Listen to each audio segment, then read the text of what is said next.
नमस्कार, मैं नीतीश ठाकुर और आप देख रहे हैं कैपिटल टीवी बिहार। वर्दी सिर्फ एक कपड़ा नहीं होती, बल्कि कानून पर लोगों के भरोसे की सबसे बड़ी पहचान होती है। जब कोई पुलिसकर्मी वर्दी पहनता है तो वो सिर्फ नौकरी नहीं करता, बल्कि संविधान की रक्षा करने की शपथ ले रहा होता है।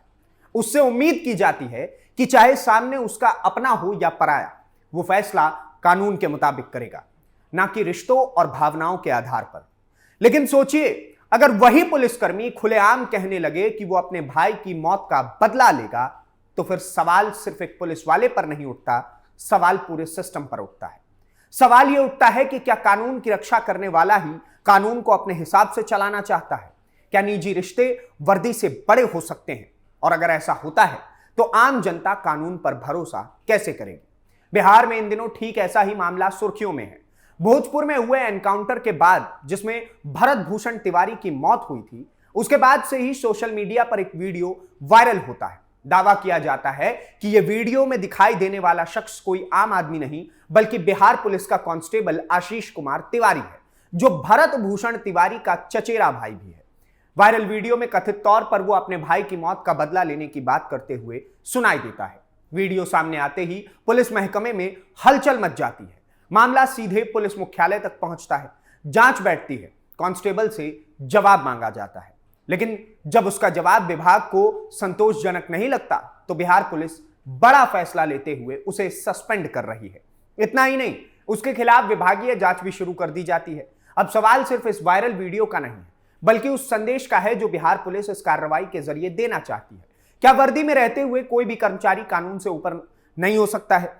क्या पुलिस विभाग ने साफ कर दिया है कि किसी की निजी भावनाएं ड्यूटी से बड़ी नहीं हो सकती? हालांकि भरत तिवारी एनकाउंटर में तो जो पुलिसकर्मियों के द्वारा एनकाउंटर हुआ, उसमें निजी भावनाएं कुछ ज्यादा उग्र होती हुई दिखी हैं, लेकिन फिर भी। और आखिर इस पूरे मामले में अब आगे क्या होगा, आज इस रिपोर्ट में हम आपको शुरू से आखिर तक पूरी कहानी बताएंगे।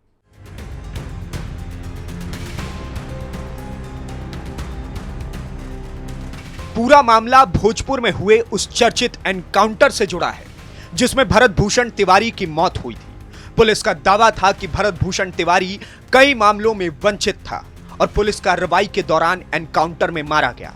इस एनकाउंटर को लेकर पहले ही काफी चर्चा हो चुकी थी, लेकिन मामला तब नया मोड़ लेता है जब सोशल मीडिया पर एक वीडियो तेजी से वायरल होने लगता है। इस वायरल वीडियो को लेकर दावा किया जाता है कि इसमें दिखाई देने वाला व्यक्ति बिहार पुलिस का कांस्टेबल आशीष कुमार तिवारी है, जो एनकाउंटर में मारे गए भरत भूषण तिवारी का चचेरा भाई है। वीडियो में कथित तौर पर वो अपने भाई की मौत का बदला लेने की बात करता हुआ सुनाई देता है। जैसे ही ये वीडियो सोशल मीडिया पर वायरल हुआ, वैसे ही लोगों ने इस पर सवाल उठाना शुरू कर दिया। लोग पूछने लगे कि अगर एक पुलिसकर्मी ही बदले की भाषा बोलेगा, तो फिर कानून का सम्मान कौन करेगा? क्या एक वर्दीधारी कर्मचारी सार्वजनिक रूप से इस तरह का बयान दे सकता है? क्या यह पुलिस सेवा के नियमों के खिलाफ नहीं है? इन्हीं सवालों के बीच मामला बिहार पुलिस मुख्यालय तक पहुंच गया। अधिकारियों ने वीडियो की जांच करने का फैसला किया। सबसे पहले कांस्टेबल आशीष कुमार तिवारी को कारण बताओ नोटिस जारी किया गया। उनसे पूछा गया कि वायरल वीडियो के बारे में उनका क्या पक्ष है। उन्हें अपना स्पष्टीकरण देने का पूरा मौका तक दिया गया, ताकि अगर वीडियो के संबंध में कोई गलतफहमी हो तो वो भी सामने आ सके। लेकिन विभाग के मुताबिक कांस्टेबल का जवाब संतोषजनक नहीं पाया गया था। शुरुआती जांच में यह माना गया कि उनका आचरण पुलिस सेवा के अनुशासन के अनुरूप नहीं है। इसके बाद पुलिस विभाग ने मामले को और गंभीरता से लिया और विभागीय कार्रवाई की प्रक्रिया शुरू कर दी। अब यहां एक बात समझना बहुत जरूरी है, और शायद यही इस पूरे मामले का सबसे बड़ा पहलू भी है। अगर यही बयान कोई आम नागरिक देता तो मामला अलग हो सकता था, लेकिन यहां बात एक ऐसे व्यक्ति की है जो खुद बिहार पुलिस का हिस्सा है, जिसने कानून की रक्षा करने की शपथ ली है। ऐसे में उसके हर शब्द की जिम्मेदारी भी सामान्य नागरिक से कहीं ज्यादा होती है। पुलिस विभाग का अपना एक आचरण संहिता होती है। हर पुलिसकर्मी से अपेक्षा की जाती है कि वो ऐसा कोई भी बयान ना दे जिससे विभाग की निष्पक्षता पर सवाल उठे, क्योंकि पुलिस की सबसे बड़ी ताकत उसकी निष्पक्षता ही होती है। अगर जनता को यह लगने लगे कि कोई पुलिसकर्मी निजी रिश्तों या भावनाओं के आधार पर काम करेगा, तो फिर कानून व्यवस्था पर भरोसा कमजोर पड़ सकता है। यही वजह है कि जांच पूरी होने से पहले ही विभाग ने पहले कारण बताओ नोटिस दिया और फिर उसके जवाब का परीक्षण किया। और जब प्रथम दृष्टि से सेवा नियमों के उल्लंघन, अनुशासनहीनता और कदाचार जैसी बातें सामने आई है, तो कांस्टेबल आशीष कुमार तिवारी को निलंबित कर दिया गया है। इतना ही नहीं, बिहार सरकारी सेवक आचरण संशोधन नियम 2026 के तहत उनके खिलाफ विभागीय जांच भी शुरू कर दी गई है। अब यह मामला सिर्फ सोशल मीडिया पर वायरल वीडियो तक सीमित होता हुआ नहीं रहा है, बल्कि अब यह एक औपचारिक विभागीय कार्रवाई का हिस्सा बन चुका है। हालांकि अंतिम फैसला विभागीय जांच पूरी होने के बाद सामने आएगी। जांच में अगर आरोप साबित होते हैं तो कार्रवाई और भी कड़ी होती चली जाएगी, लेकिन अगर जांच में कुछ और तथ्य सामने आते हैं तो उसी आधार पर आगे का निर्णय लिया जाएगा। फिलहाल इतना तय है कि बिहार पुलिस ने इस कार्रवाई के जरिए एक स्पष्ट संदेश देने की कोशिश की है कि वर्दी पहनने वाले कोई भी कर्मचारी, चाहे उसका पारिवारिक संबंध किसी से भी क्यों ना हो, कानून और सेवा नियमों से ऊपर नहीं हो सकता है। वैसे ये पहली बार नहीं है जब कांस्टेबल आशीष कुमार तिवारी का नाम किसी विभागीय कार्रवाई में सामने आया हो। पुलिस रिकॉर्ड के मुताबिक इससे पहले भी उनके खिलाफ अनुशासनहीनता से जुड़े हुए मामले सामने आ चुके हैं, यानी मौजूदा विवाद उनके सर्विस रिकॉर्ड का पहला मामला नहीं है। जानकारी के अनुसार साल 2023 में आशीष कुमार तिवारी पर अपने वरिष्ठ अधिकारियों के साथ कथित तौर पर अभद्र व्यवहार करने और सरकारी कामकाज में बाधा डालने का आरोप लगा था। उस समय भी विभाग ने मामले को गंभीर मानते हुए उनके खिलाफ कार्रवाई की थी। इसके बाद साल 2024 में उनकी सर्विस पिस्टल से जुड़े एक मामले में भी उनके ऊपर विभागीय कार्रवाई हुई। बताया जाता है कि वो मामला अभी भी अदालत में लंबित है और उसका अंतिम फैसला आना बाकी है। अब जब एक बार फिर उनका नाम विवादों में आया है और इस बार मामला सोशल मीडिया पर वायरल वीडियो का है, तो विभाग ने इसे सिर्फ व्यक्तिगत बयान मानकर नजरअंदाज नहीं किया। पुलिस अधिकारियों का कहना है कि किसी भी पुलिसकर्मी की सार्वजनिक गतिविधियां पूरे विभाग की छवि को प्रभावित करती हैं। इसलिए अगर कोई कर्मचारी ऐसा बयान देता है जिससे कानून व्यवस्था या विभाग की निष्पक्षता पर सवाल उठे, तो कार्रवाई होना स्वाभाविक है।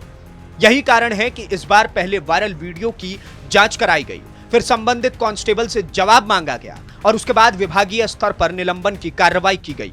फिलहाल आशीष कुमार तिवारी निलंबित है और उनके खिलाफ विभागीय जांच जारी है। जांच में भी जो तथ्य सामने आएंगे उसी के आधार पर आगे की कार्रवाई तय होगी। हालांकि इस पूरे मामले के बीच एक और बहस भी शुरू हो गई है। कुछ लोग इसे एक भाई से दुख और भावनात्मक प्रतिक्रिया के तौर पर देख रहे हैं, तो वहीं दूसरी ओर कई और लोगों का कहना है कि वर्दी पहनने के बाद व्यक्तिगत भावनाओं को सार्वजनिक बयान का आधार नहीं बनाया जा सकता, क्योंकि पुलिस सेवा में सबसे बड़ा सिद्धांत निष्पक्षता और कानून का पालन होता है। यही वजह है कि बिहार पुलिस ने इस मामले में स्पष्ट संदेश देने की कोशिश की है कि वर्दी में रहते हुए हर कर्मचारी को अपने आचरण की जिम्मेदारी समझनी होगी। तो इस पूरे मामले में फिलहाल तस्वीर यही है। भोजपुर एनकाउंटर में भरत भूषण तिवारी की मौत होती है, उसके बाद सोशल मीडिया पर एक वीडियो वायरल होता है। वीडियो में कथित तौर पर उनके चचेरे भाई और बिहार पुलिस के कांस्टेबल आशीष कुमार तिवारी बदला लेने की बात कहते हुए सुनाई देते हैं। वीडियो पुलिस मुख्यालय तक पहुंचता है, कारण बताओ नोटिस जारी होता है, जवाब लिया जाता है और जब विभाग जवाब से संतुष्ट नहीं होता तो कांस्टेबल को सस्पेंड कर दिया जाता है। साथ ही विभागीय जांच भी शुरू कर दी जाती है। अब इस पूरे मामले में सबसे अहम बात यह है कि अभी जांच जारी है, इसलिए अंतिम निष्कर्ष जांच पूरी होने के बाद ही सामने आ पाएगा। विभागीय कार्रवाई के दौरान जो भी तथ्य सामने आए हैं उसी के आधार पर आगे का फैसला लिया जाएगा। लेकिन फिलहाल बिहार पुलिस का रुख बिल्कुल साफ दिखाई दे रहा है और वो ये कि वर्दी में रहते हुए किसी भी कर्मचारी से अनुशासन और संयम की सबसे बड़ी उम्मीद की जाती है। कानून की सबसे बड़ी ताकत उसकी निष्पक्षता होती है। अगर कानून लागू करने वाले लोग ही निजी रिश्तों और व्यक्तिगत भावनाओं को सार्वजनिक रूप से प्राथमिकता पर लाने लगे तो फिर कानून पर लोगों का भरोसा कमजोर पड़ सकता है। यही कारण है कि पुलिस सेवा में आचरण के नियम बनाए गए हैं और हर कर्मचारी से उनका पालन करने की अपेक्षा की जाती है। अब देखना होगा कि विभागीय जांच में क्या निष्कर्ष निकलते हैं। क्या वायरल वीडियो को लेकर और ज्यादा तथ्य सामने आते हैं? क्या कांस्टेबल का पक्ष जांच में उनके लिए राहत लेकर आता है या फिर विभाग आगे और कड़ी कार्रवाई करता है? इन सभी सवालों के जवाब आने वाले दिनों में मिलेंगे।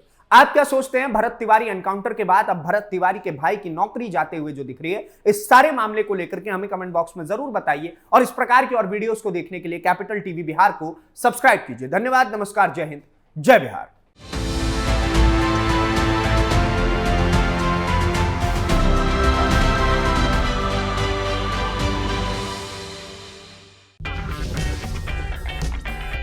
अगर आपको हमारा वीडियो पसंद आया हो तो इसे लाइक करें, हमारे चैनल को सब्सक्राइब करें और हाँ, बेल आइकन दबाना ना भूलें ताकि आप तक हमारे वीडियो की नोटिफिकेशन पहुंचती रहे। आप अपना सुझाव हमें कमेंट बॉक्स में दे सकते हैं। हमारे साथ जुड़ने के लिए शुक्रिया।